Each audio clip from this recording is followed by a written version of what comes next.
People who interview job applicants. What's your best things were going well until. Story.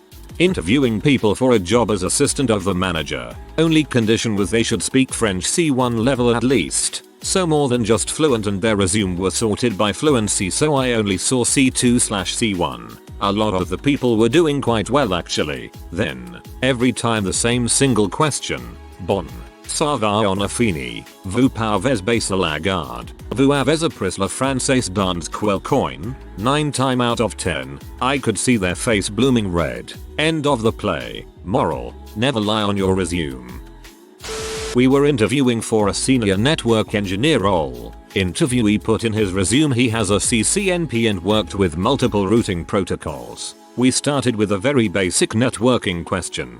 Me. What's the difference between Vlans and Subnets? Interviewee. Well look, basically end users go into a Vlan and a subnet is what separates a stack of routers. I just stopped the technical side of the interview after that question and asked how he passed his CCNP certification. I assume he either brain dumped or had to have paid someone to take the exam for him. I am not a networking person, but I do understand the concepts, and I realized it took me a while to figure out why you're asking about two seemingly very different things. Then, oh, it's two ways of partitioning systems into networks, and a key difference is whether the systems are aware they are partitioned. On the other side of this, I was the interviewee, and things were going well, except when going over my work history, I mistakenly said and after Company X, I decided to pursue my next role. The interviewer noticed that Company X wasn't on my CV. Company X had employed me for about 10 days. It was a total disaster, and they had terminated me decisively. It was 10 days, so absolutely not going on the CV. But my interviewer put all of that together very quickly, and the interview went downhill fast. All because of my flub. It's all good though, because that job would have freaking sucked. I was sitting in on an interview. To be honest, the guy wouldn't have gotten the job anyway because he left the company and was then wanting to come back, and the interviewer wasn't impressed with that. He said, oh, being a manager is easy. To cheer the team up you just give them treats, like giving lollipops to children to get them to do what you want. He left the company and was then wanting to come back, and the interviewer wasn't impressed with that. This is a bad blanket rule to have. You can have someone with a lot of experience who knows your organization and has some fresh insights too. After going back and forth with a candidate for about 15 minutes, I felt there was something I was missing. He seemed professional, personal, and had more than enough experience to do well in the role. I decided to ask a very point-blank question regarding what working with my company would look like for him in an ideal situation. His response? He was looking to be hired and laid off in 2 months so he could continue collect unemployment insurance. Noped him right out of my office after that answer. Another memorable one was the girl who showed up at my office an hour early for her interview. She arrived 15 minutes before I even got there in the morning, and proceeded to scold me for the lack of professionalism for being late for her interview. After having her pull the email up on her phone to confirm she was an hour early, she still refused to accept blame and wanted an apology, where I figured at that point in time it would be best to shake hands and part ways. She was not very happy leaving and defiantly didn't spare any nice words on her way out. I've always wished there was a glass door for employers. I'd have loved to leave both of those candidates an honest review. Until he told me he raped a girl. I was like, why would you share something like that with me? All of a sudden his response, I don't know. I feel safe around you. I reported him to HR and I don't know what happened next. Well, now, I don't feel safe around you. I worked directly in the city center, and when I asked for the reasons of working at my company, his only reasoning was because it would be great to meet with friends directly in the city after work and enjoy nice afternoons. That was the end of the interview. Any business student who comes into my business without any world job experience and tries to tell me, in their first interview, how they would do things so much better than how we do it now, you'd be surprised how often it happens, and how useless these folks are when you actually give them a chance to run their ideas viral. I worked in a game shop and we used to follow up the interview with a trial shift to see how the person interacted with customers. The guy I interviewed was great on paper and knew his stuff about games, so we put him on the door to greet customers for a couple of hours. He was suddenly very shy, so I had a chat with him and told him there's nothing to worry about and he just needs to be a warm, open, friendly face for customers. He must not have really got what I meant, because the next guy who came through the door he greeted with a massive good morning and walked up to him with open arms as if he wanted to hug him. The customer just turned around and walked straight out the store again. I was a director at a company and was interviewing an applicant for a low-level tech position. It seemed very beneath him given his background. He previously worked for a gaming company. Things were going well and in my mind the guy pretty much had the job. Until we were talking and he looked out the window of the conference room to the team of techs sitting in the knock. The guy stands up to get a better view and first thing he commented on was one of the female techs on my staff. "Oh, you have cute girls on the team." First time in over 20 years I've ever heard that question during an interview and I was shocked, but wanted to see where this was going. Was he for or against female techs? Let's see. So I tell him yeah, we have several on staff and they're all great. Dude is still looking out the window and has not turned his head the whole time. Just staring, the creepy way. He responds with something about how do you get any work done with those T walking around distracting you all day. My spidey senses pick up on what a headache and HR nightmare this guy will be if I hired him, so I start wrapping up the interview. Now had he written that he was a creepy perv on his resume he would have saved us both a lot of time. And yes, that guy beat my previous bad interviewee where the applicant asked if he would have to work with a lot of niggers with the hard R. Dude was serious too. Just asked it the same way you would ask if the coffee in the break room is any good. Interviewed a guy for a position working with kids. I was desperate to get a guy on board and so long as there weren't red flags, I was going to hire him on the spot. We started off well, with him having experience in scouting and leading programs. Then I asked what's your discipline style with kids and everything flipped upside down. He responded with well, I really like yelling at them, and if that doesn't work I'd isolate and humiliate them so they aren't a part of the group anymore, and they'll be too ashamed to cause trouble. That's abuse. I didn't want to risk trying to train that instinct out of him, since there would be portions of the day he'd be unsupervised with a group of children in stressful situations. So I ended the interview and told him I'd contact him regarding the position. I was new to hiring and had yet to tell someone to their face they weren't getting the job. The next day he called and asked when he and his brother were going to start. His brother did not apply for the position, and this was the first I was hearing about him. It was an interesting experience. I help students prepare for med school interviews, and will often do mock interviews with them. The amount of students who have told me the main reason for wanting to be a doctor is that they thought it would be exciting to decide if a patient lives or dies is equally shocking and disturbing. Interviewed a girl who once we were alone offered a sexual favor for the job. I thought she was joking so I laughed and continued the interview, but she again stopped me by slowly moving her hand up my leg and grabbing my balls. I got up, pushed her away and told her to leave. She called the cops and said I assaulted her, but I had security footage and other employees' witnesses and got her to stop. Guy just out of college had SQL listed twice on his resume, once in a skills section and once in a sort of achievement what I have produced section. We asked him to tell us about how he uses it, how he learned it, etc, and he goes, oh, I actually don't know how to use it, I just put it on my resume to look better. He did not get the job. Select distinct, Lang, from resume. I just offered a sweet older woman a job. While we were filling out paperwork she starts telling me about how wonderful her son is. I thought she was trying to set me up when she says he helps people lose weight and offered me his number. Know someone who was sitting on a panel and asked the guy to explain a time that if he could go back he'd do something differently to get a better outcome. He talked about when he found out one of his staff was harassing a girl, said I wish I would have just told him to stop it sooner cause she made it drag on so long.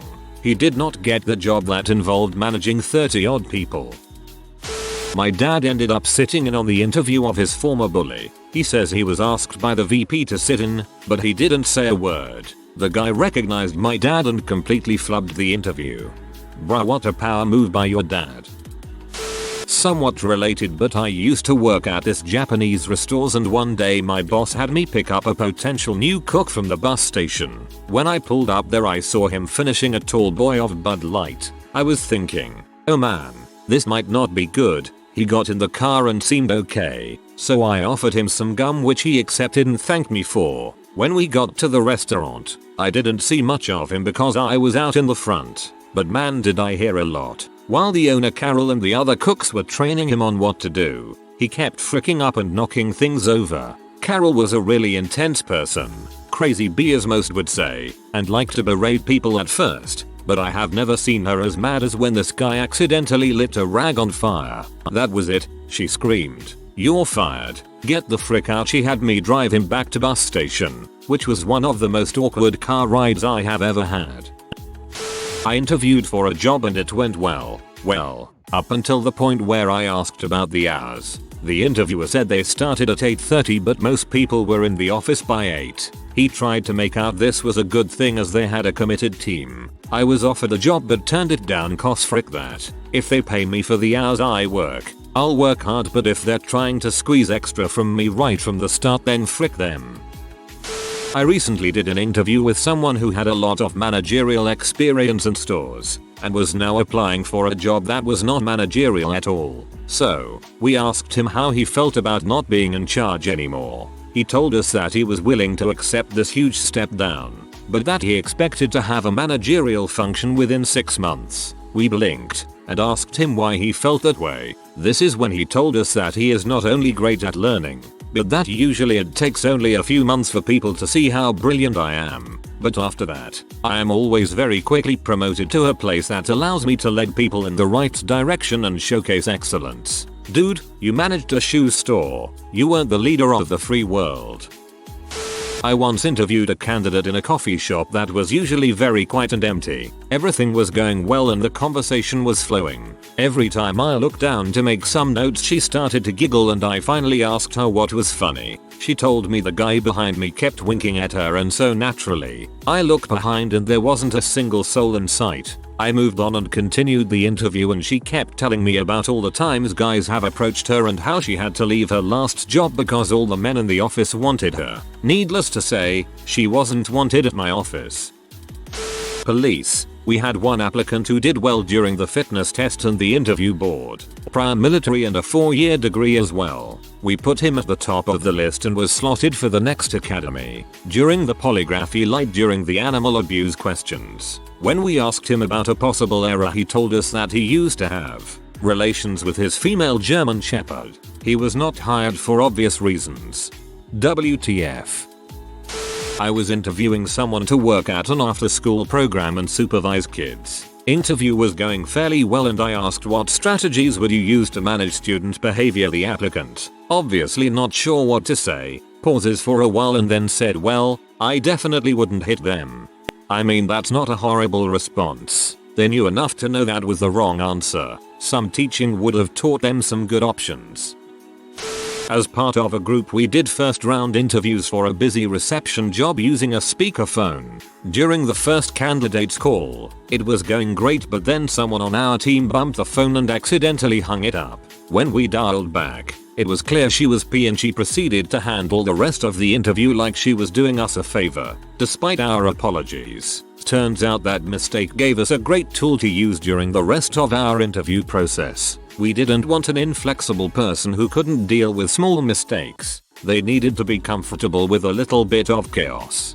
During the rest of the phone interviews, we accidentally hung up on each one at one point to see how they responded when we called back. It was a very effective practical test. We loved the person we ended up hiring. Had a guy apply for a management position back when I worked fast food. The application was great. The interview was great too. Maybe a little too great. There was something I didn't like about how he had the right answer for everything, and it bothered me that all his jobs had contact info on his resume except his last one. So I went in the back and did some digging to find the exact location he had worked about. Then finally got a hold of them only to hear that not only had he lied about the position he had in management, but he had been fired halfway through management training for stealing from the safe. I went out and told him we'll call you to let you know how we are proceeding, and then never did.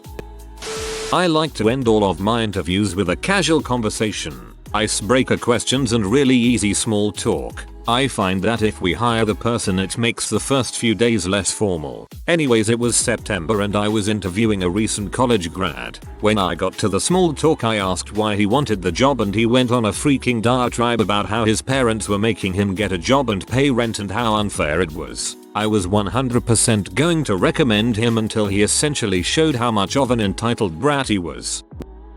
I asked this guy how he handled individuals in crisis and he launched into a long story about the various times he was investigated for assaulting children and the group homes he worked at. He concluded the story with "I was never convicted. Sometimes those kids just act up because they need a good butt whooping." He seemed dumbfounded when I ended it there. That's terrifying. I work in a related field and it's incredibly stressful to know that sometimes people can hide that side of themselves. At least he came right out in the open with it. There need to be better systems in place to prevent sick people like this from working with kids and adults who are vulnerable. My mom was interviewing people for a CNA position at a nursing home. One of the candidates brought up how she cuts off people's moles and collects them for fun. My mom told her, "I don't have time for this," and walked out. I've done a lot of interviews. The one that stands out that took a 180 was at one moment I thought I'm going to hire this guy. Towards the end of the interview he started dropping racial slurs. I ended it right there and thankfully dodged a bullet by not hiring this guy. This girl seemed great on paper, had an excellent phone interview, and then in person she failed miserably. I work in a corporate office that very clearly has a very professional business dress code. Men wear suits and ties, ladies wear the feminine equivalent. She was interviewing for our intern position, so when we have college kids come in, I judge less harshly because they are young and may not have a super professional wardrobe yet. That being said, though, I still expect them to try pants that aren't jeans, or at least black or very dark jeans, a dress, a sweater, something. Make some kind of an effort to look professional. This girl, in addition to rescheduling twice and still showing up late, she showed up wearing a t-shirt with a zip-up North Face fleece jacket over top with her keys dangling from a lanyard around her neck. She also had her hair up in a ponytail on top of her head in a huge scrunchie. The best of all were the super holey jeans and Ugg boots. What? Had an application that looked pretty decent. Definitely was going to get an interview until seeing the part about previous work experience. They had previous jobs in the field, but in the part where it says reason for leaving, they put too many Mexicans. Interviewed a guy for a retail job. Not 5 minutes into the interview I asked him why he left his previous job and he answered it was a pretty good job. But some of my coworkers were real "see you next Tuesdays." I didn't understand the phrase, so I asked him to repeat himself and he says "see you next Tuesdays." You know, see. Guy walks in. I recognize him as a guy I replaced when I was hired 3 years earlier. He was terminated for getting the company into a lawsuit after he failed to report a wreck involving members on the vehicle. I tell my boss to check his no hire status with HR. Yep, permanent.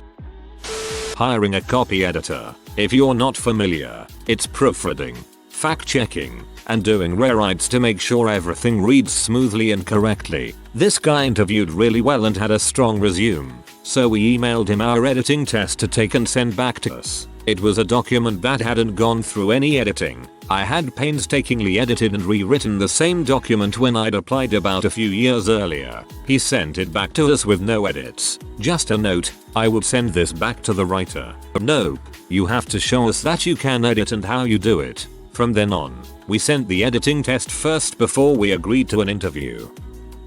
Interview is going well until we ask him about if he has anything he needs to improve on. He straight up says no. The other guy asked him again if he had any weaknesses. He said he didn't have any weaknesses. That is where we decided it wasn't going to happen. I hate that question.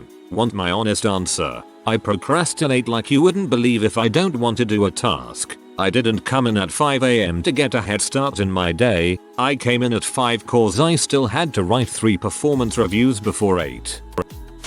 We had a computer assessment as part of the interview process. A lady I interviewed was doing well up until that part. She sat there whispering crap, crap, crap under her breath, again and again. for the whole duration of the computer assessment. Suffice to say, she didn't do too well on the assessment.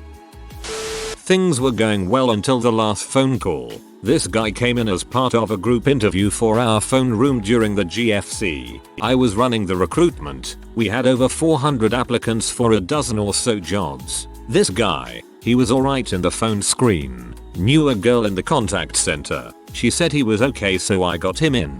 I interviewed his with another team leader and I dunno. My gut just told me something wasn't right. His answers were good enough. He was polite. But the feeling stuck with me. No one else had any objections, but I kept mentioning to my manager that something was off. He encouraged me to trust my gut. With nothing but my inkling to go on, I called his references. First one was glowing. His line manager at the car yard said he was wonderful. Couldn't fault him. I should hire him. 100%. My gut still said no. This kid one hurdle left. The second referee. For me, it was my last chance to prove myself right. I called the second referee. This time it was the owner of the car yard, his boss's boss. I introduce myself. Tell him it's a referee check for this kid. Silence. Then the owner asks me, is this confidential? Gotham. The owner went off. He's always calling in sick. And everyone knows he's not sick. Unreliable. Lazy.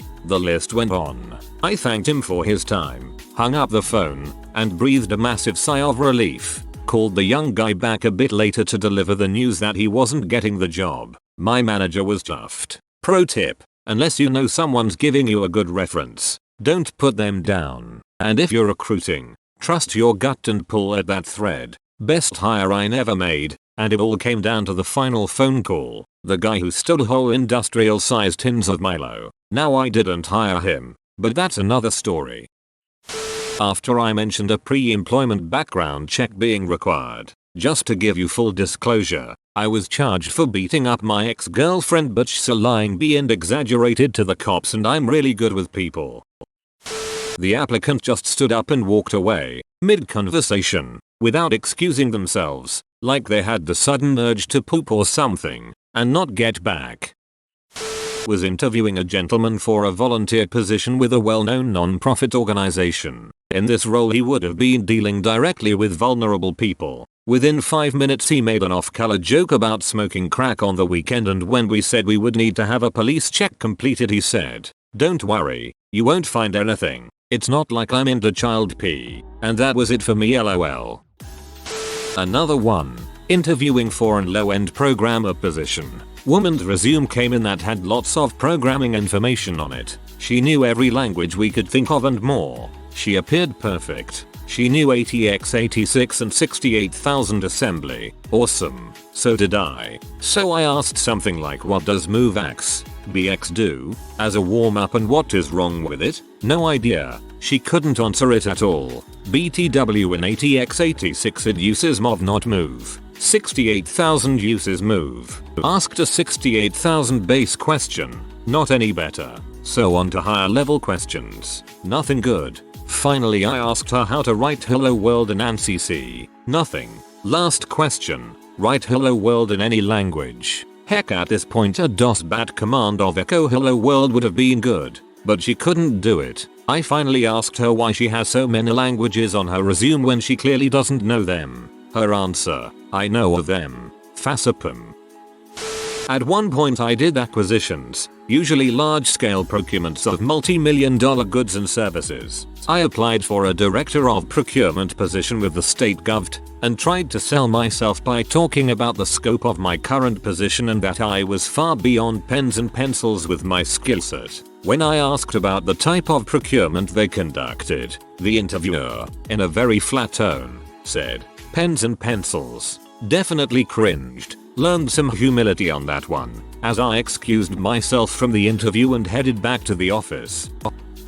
Not an interviewer, but the admin involved in greeting and escorting to interview room. Department was based in a different building to the main office, and all interview invites specified the address to go to was not the main building. It wasn't uncommon for candidates to go the wrong building because they just googled the company name. They automatically made a bad impression because they failed to read and follow instructions, but I'd still pop up to the other building and escort them to the right place. Buildings only 3 minutes apart. so most of the time it wasn't an issue as they'd turn up a little early anyway. The reason I always fetched them rather than just tell them where the building was and let them come to us. One candidate arrived 10 minutes early at the other building and was told instructions on how to get here from main building. They're not hard. 3 minutes. 5 tops to get here normally. They finally made it 45 minutes after the interview was due to start. I secretly admire them actually turning up after that long, rather than just ghosting us. This was fairly recently. The candidate I was interviewing asked me if I had ever fired someone. I answered that I hadn't, since I had only been a supervisor for about 2 years, and even with employees who didn't perform well, I gave chances to improve and never took disciplinary action of any sort. I never wrote anyone up. I was actually sort of proud to tell her this. I later found out that she had been fired from her job, which she didn't tell me about, and she was probing to see what sort of personality I have. While this was fine as an analysis in itself, the fact is that me not taking disciplinary action toward certain employees has actually resulted in inefficiencies, mistakes, and burdens directly on me and our organization. For example, I never get upset when people are late. Some arrive 1.5 hours after they're technically supposed to, and guess who has to fill in the time while they take a few extra hours to sleep? That's right, me. So then I'm stressed and miserable, doing 10 things at once. I think that maybe I should reassess my own generosity, and that maybe you can't always prioritize your employees. And that person I was interviewing was looking to exploit it. I never followed up with her. I once interviewed a guy to be a shipping assistant, boxing stuff up and printing labels in a warehouse, who asked me, "You know how many jobs are open right now? You think I need to work here?" I sent him along to the next interview. If you are new to the channel, you can subscribe. I publish new videos every day. Until then, check another video.